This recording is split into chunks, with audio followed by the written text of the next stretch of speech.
Mike took out his smartphone and shoved it in my face. Look, isn't she cute? What appeared was a girl in a uniform, making a peace sign. Upon seeing it, I exclaimed, "Ah." Why did Mike have a photo of this girl? I couldn't understand. My mind was in turmoil. "Mike, this girl." My voice trembled. Cutting off the words I was about to say, Mike shouted. "This girl, she's my daughter." "What?" Dropped among the confusion in my heart. Unbelievable. Could this really be happening? My thoughts couldn't keep up. "From today, I'll be living with my daughter. If you don't like it, we can get a divorce and you can leave." "Excuse me?" Does he even understand what he's saying? I faced Mike, feeling a rising anger. "I'm fine with a divorce, but are you sure? Because..." Before I could finish, Mike's phone started ringing. Without excusing himself, he answered it. The call was to inform him of his daughter's arrival. Glaring at Mike's excited back, I pondered the next move. How should I confront him with the truth? After all the times he looked down on me, I'll pay him back double. His time to laugh and be merry is only now. My name is Mina. I'm a 36-year-old housewife. Last year, I married Mike after being introduced by a coworker. At least for a while after we get married, I want you to focus on housework and support me, Mike had wished, so I quit my job as a tutor, leading to my current situation. My previous job was so busy that being a full-time housewife felt surprisingly free. Feeling somewhat guilty towards Mike, I once suggested, maybe I should work until we have kids, but Mike easily dismissed it. "I want to focus on my work. If Mina works, eventually you'll start asking me to help with housework, right?" I hate that idea. Indeed, I was handling all the housework. But it wouldn't be this way if we were both working. "But I feel bad having you work all the time," I said. Mike smiled contentedly. "Exactly. That's what I like. Being a housewife makes you appreciate me more. You start to respect me. If we both worked, you'd start demanding rights and stuff. You're quite passionate about this. It's as if you've had experience with a working couple before." I didn't say it out loud, but his words seemed to have a sharp edge. As if looking down on housewives.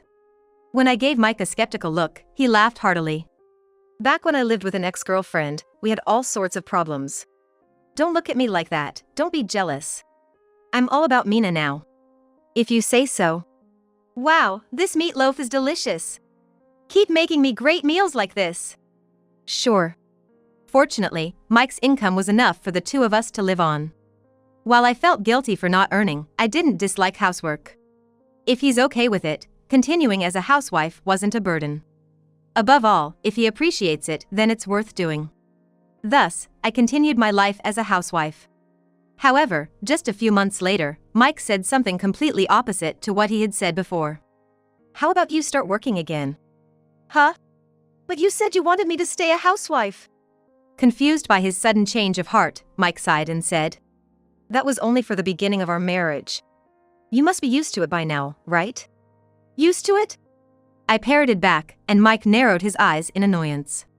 "So, you should be able to handle both work and housework now, right?" "What? You expect me to work full-time and still do all the housework as before?" "Of course. I've let you take it easy till now." "What is that supposed to mean?" At first, I thought what a leisurely life it was. Compared to when I was a full-time employee, being a housewife seemed to have more free time. But it was far from an easy life. Being a housewife meant no fixed working hours, but also no fixed days off. Housework is a daily affair, meaning there's no time to rest. Mike relaxed on his days off, but I was actually busier, trying to cater to his needs. I made dishes he wanted, even if I had to look up recipes, and kept the house clean to meet his demands. If I ever slacked off, I'd be mocked with, "Can't you even do this as a housewife?" After getting married, there wasn't a single day I felt I could relax. "And when I said I wanted to take a part-time job, you refused." "Yeah, because part-time jobs are just for pocket money, right? I can't stand the idea of you slacking off on housework because of that." At his reasoning, I was speechless and froze. He wanted me to be a stay-at-home wife on his terms, and now this? It's like I'm some kind of parasite. "Anyway, I've supported you all this time, so it's about time you start working and pay me back," Mike said as if it was the most natural thing in the world. I was speechless. I couldn't agree with doing things Mike's way. But thinking about the future, it's important for me to start earning my own income. Who knows when he'll start saying we should split the living expenses. A few days later, I returned to my job as a tutor. I hadn't expected to find a job so quickly. The tutoring school I worked at before getting married happened to be hiring. Thankfully, I was lucky enough to get the job. Goodbye, teacher. Yes, goodbye. Take care. Returning to work was hard, but the students were also adorable and made it worthwhile. I teach middle school students. Of course, some were there reluctantly, just because their parents said so. Those kids are the hardest to teach because they lack motivation. I've told you, no smartphones during class, Julie. I was dealing with the student known as the biggest troublemaker in the tutoring school. Julie Brown. When she enrolled, her mother had high hopes. But the girl herself was either sleeping or on her phone every time. And she didn't seem the least bit remorseful no matter how many times she was warned. You've come all this way, let's work hard together, okay? The girl with bright brown hair glanced at me and snorted disdainfully. Maybe it's your teaching that's the problem? You should make the lessons more interesting if you want us to care. You have a point. But for that to happen, I need your cooperation. What? I'm paying, so I'm the customer here, right? And you're telling the customer what to do. Despite being more than 20 years younger, she was defiant. Honestly, it was frustrating, but the fact that she could come up with a comeback so quickly showed she was smart. If only she applied herself, she could improve her grades. But it's hard when the person herself has no motivation at all. She seemed to enjoy making things difficult, always smirking confidently. Eventually, she stood up, grabbing her things. Is the lecture over? I mean, I'm here, isn't that enough? The problem is your teaching. See ya. I wish I could just leave her be. But then I'd get complaints from her mother. This is tough. With my head in my hands, I headed home. The first thing I saw upon returning was Mike on the couch, messing with his smartphone. I'm home. When I spoke, Mike kept his eyes on his phone and let out a dissatisfied grunt. You're late. I'm starving here. Dinner's not ready? It's in the fridge, just heat it up like I always tell you. Why do I have to prepare my own meal when I'm tired from work? What's the point of getting married if I don't understand? Since returning to work, we've had this conversation countless times. Usually, I get home first, but once or twice a week, Mike gets home before me. He says he can't cook, so I suggested he could buy some ready-made meals if he couldn't wait, but he refused. You just want to take it easy, don't you? And you call yourself a wife. You were so diligent during our honeymoon phase.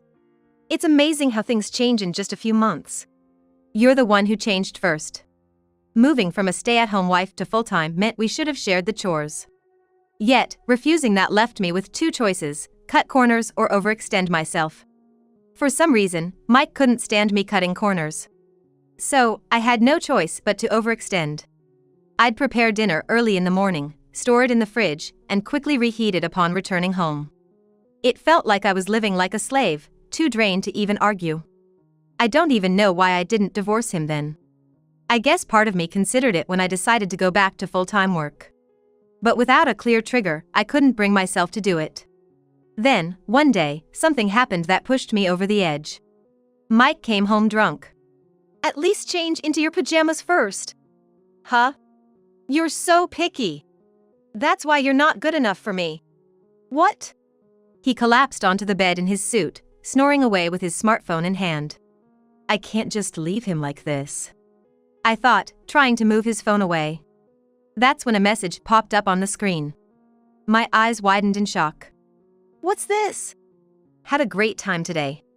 We should have a sleepover again soon. The message was from someone named Cindy, likely a woman. From the message, it was clear he'd been drinking with this Cindy today. A sleepover, huh? Mentioning again implied this wasn't their first. It was too soon to jump to conclusions, but it was enough to suspect infidelity. If Mike was cheating, I couldn't let it slide.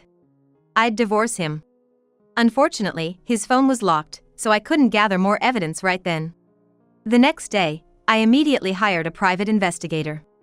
It was expensive and they warned me they might not find anything. But within days, they presented clear evidence. Mike had been leaving his Wednesday night.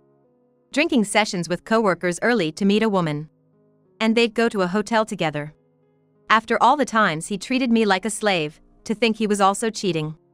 The moment I realized Mike had betrayed me, I was filled with rage more than shock or sadness. I can't forgive this. I was determined not to let him get away with it. I wanted to confront him with the divorce papers immediately, but I waited until I had all my ducks in a row. After gathering enough evidence for divorce, I just needed to find the right moment. Meanwhile, I kept up with the minimal housework, biding my time. "You seem to be in a good mood lately, Mina," Mike commented one morning when we both had the day off. After breakfast, as I was doing the dishes, he lounged on the sofa and spoke up. "Do you think so?" I replied non-committally, and he nodded. "Yeah, you haven't been nagging about ready meals or bossing me around." "Good for you." He seemed to think he was praising me. Looking for my reaction. Did he really think I'd be pleased? I felt no pride in being praised like this. Was he referring to when I asked him to take care of himself as bossing him around? Cheating on me and then acting so condescending? Or maybe I'm at fault for being looked down upon like this. A sense of unease spread through me. Mike, grinning, stood next to me as I was doing the dishes. "If you can handle this much, Mina, then you'll be fine." "Fine with what?" "Be happy. Our family is getting bigger." "What?" I stopped washing the dishes and tilted my head, confused. I had no idea what he was talking about. Mike, a man, couldn't possibly be pregnant, could he? He took out his smartphone and thrust it in my face. "Look, isn't she cute?" What appeared was a girl in a uniform, making a peace sign. I exclaimed in surprise upon seeing it. Why did Mike have a photo of this girl? I couldn't understand.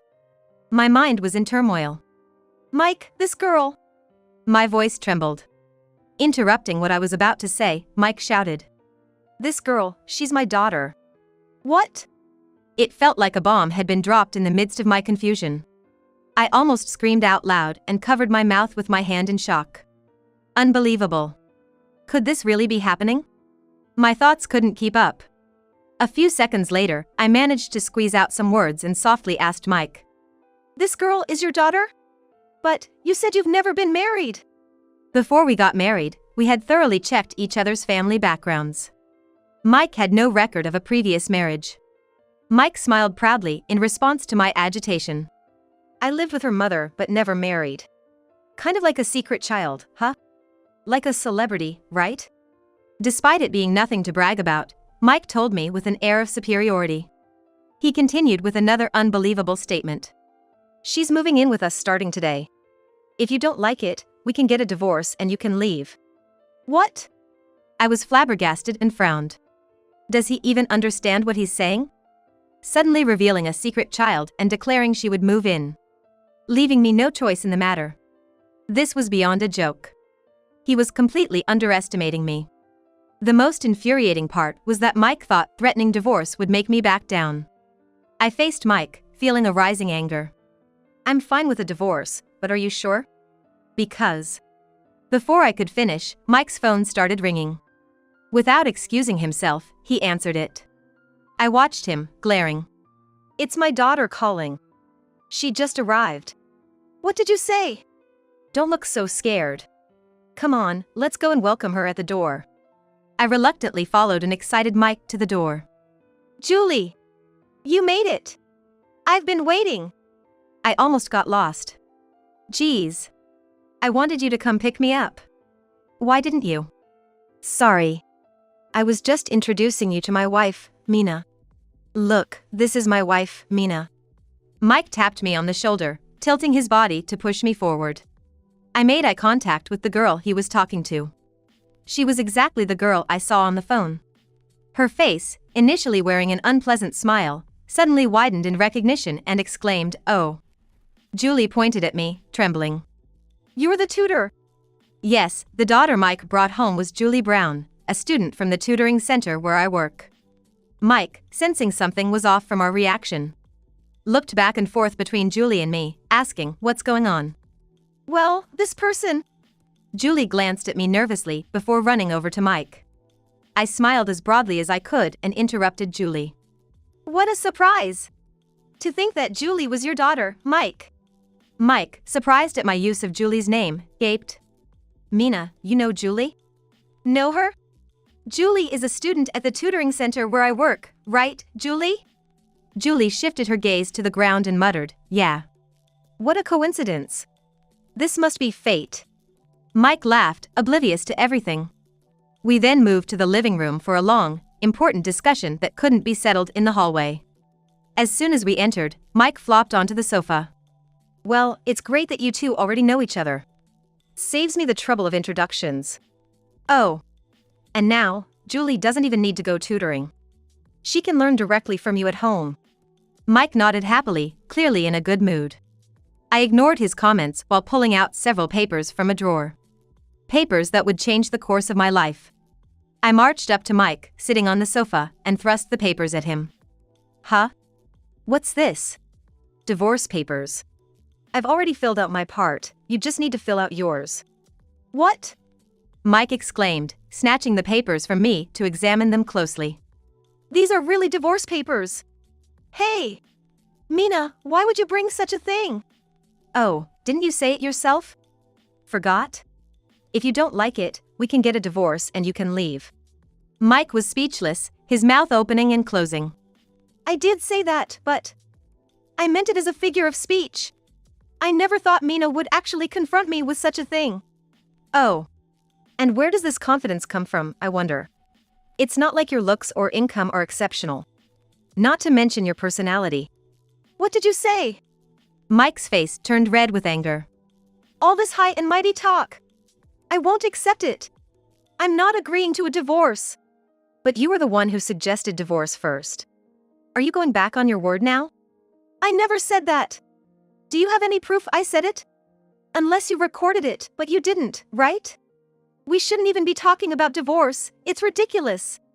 Mike's ease at lying only fueled my anger further. His audacity knew no bounds. Not only retracting his statement, but acting as if it never happened. What's infuriating is that Mike thought, even after making such outrageous statements, I would simply accept them. Perhaps the old me would have silently agreed without protest. But I'm different now. I have obtained a significant weapon in my hands. I handed him that weapon, the papers. I didn't record it, but I have this. What do you think? This? What is this? Mike hesitantly took the papers and gasped. Why do you have this? Where did you get these photos? I nearly laughed at how flustered he was. The photos that had shaken Mike so much were ones I obtained from a detective agency, showing him with his affair partner. They're well taken, right? Perfect as evidence of your affair, don't you think? Ideal for sealing the deal on a divorce. No, that. Mike looked desperately from side to side. His previously confident demeanor gone, resembling a cornered suspect. There are plenty more where that came from. It was quite the effort gathering these. Look, Julie, you should see this too. No, Julie tried to refuse, but when I insisted on showing her, she froze. Mom? She cried out in disbelief, her face a mix of shock and confusion. Yes, that's Cindy Brown in the photos. Your mother, and Mike's affair partner. Julie glared at me bitterly after a moment's hesitation. Don't call my mom an affair partner. She and Dad are my parents. It's not weird for them to meet. Mike seized the moment to add. Yeah. Cindy and I are Julie's parents. There's nothing strange about us meeting. The audacity to say such things, even when confronted with undeniable proof. There's no evidence you and Cindy were ever married. She's a single mother, and you have no divorce record, right? Besides, even if you were ex-spouses, sneaking off to hotels without telling your current wife is wrong. Mike and Julie faltered for a moment but quickly regained their composure. Proof? A DNA test would clear everything up. The hotel was just because we had nowhere else to meet. Mike stammered. The ease with which he spun lies was astonishing. Had he been lying like this throughout our marriage, betraying me without a shred of guilt? The thought was both pathetic and infuriating. The only consolation was realizing the truth. The idea of spending the rest of my life with Mike sent shivers down my spine. Well, Cindy had no intention of getting back with you, did she? Huh? How would you know that, Mina? Because.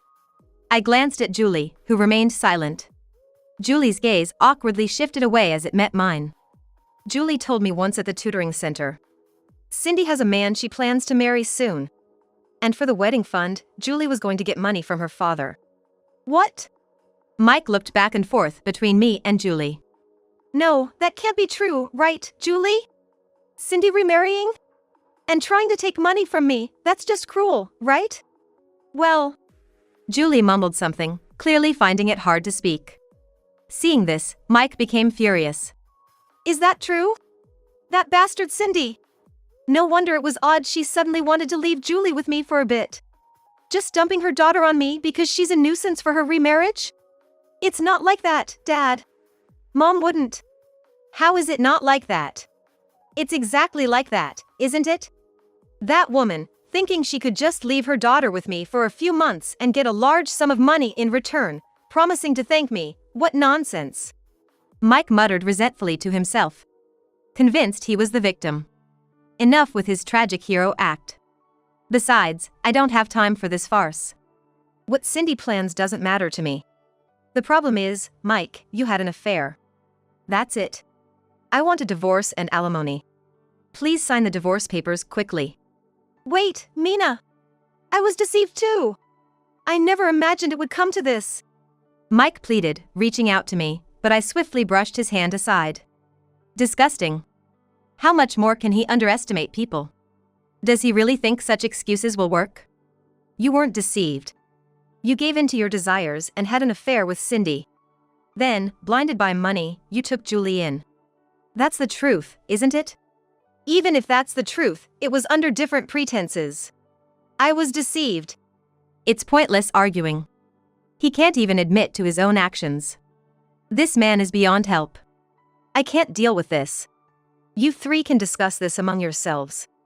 It has nothing to do with me, and frankly, I couldn't care less. If you won't sign the divorce papers now, we'll have to discuss it later with a lawyer. I had already prepared for the divorce, packing only what I needed into one carry-on suitcase. Being a housewife, I wasn't allowed to spend money freely, so the things I truly valued were surprisingly few. I grabbed my suitcase and car keys, quickening my pace towards the door. Hey! Wait, Mina! We're not done talking. Are you just going to abandon me like this? Mike staggered after me, his self-centeredness on full display. He had always only thought about himself.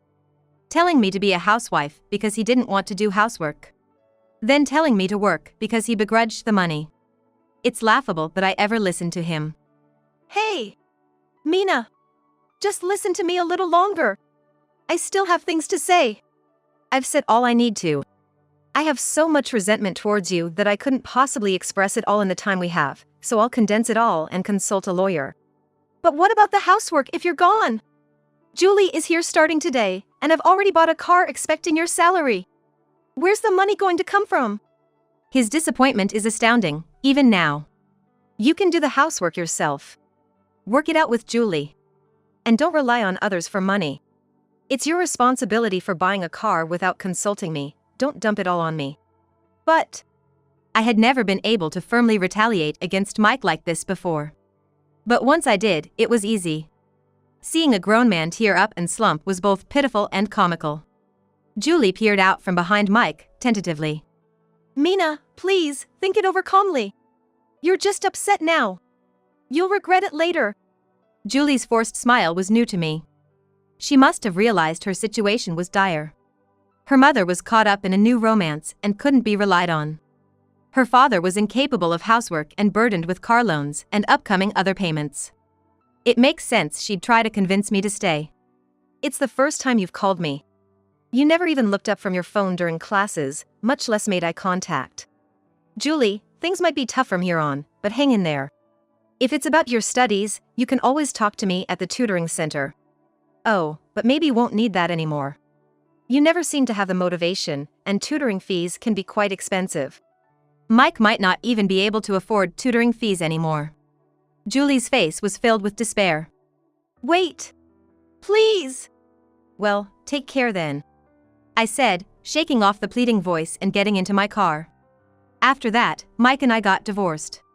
Mike begged for reconciliation, claiming he would change, that he would be reborn. But how could I possibly believe that now? If you keep this up, I'll take the evidence of your affair and storm into your workplace. Despite appearances, Mike was very concerned about what others thought. Being known as a cheater who drove his wife away was the last thing he wanted. As expected, Mike accepted the affair. Life after the divorce seemed to be quite hard for him. Julie apparently couldn't do any household chores either, resulting in meals made entirely of pre-packaged foods. They pushed cleaning and laundry onto each other, turning their home into a mess. The sink was overflowing with dishes, and the garbage disposal was clogged. I'll pay, so could you help out? He begged, but who would willingly go back to that? Why don't you use that money to hire a professional? I suggested it kindly. Sure enough, Julie quit the tutoring center. It's a pity if she had been serious about her studies, but with her attitude, it was a waste of money anyway. I continue to work as a tutoring teacher. I have honest students and those with a bit of trouble. Yet, none are as problematic as Julie, making my job much less stressful lately. What I've learned is that when children have issues, often their parents do too. As a seasoned teacher who deals with both students and their parents, this has been a valuable lesson. If I ever remarry and become someone's parent, I hope to help my child become a respectable adult. At least, I vow not to end up like that family.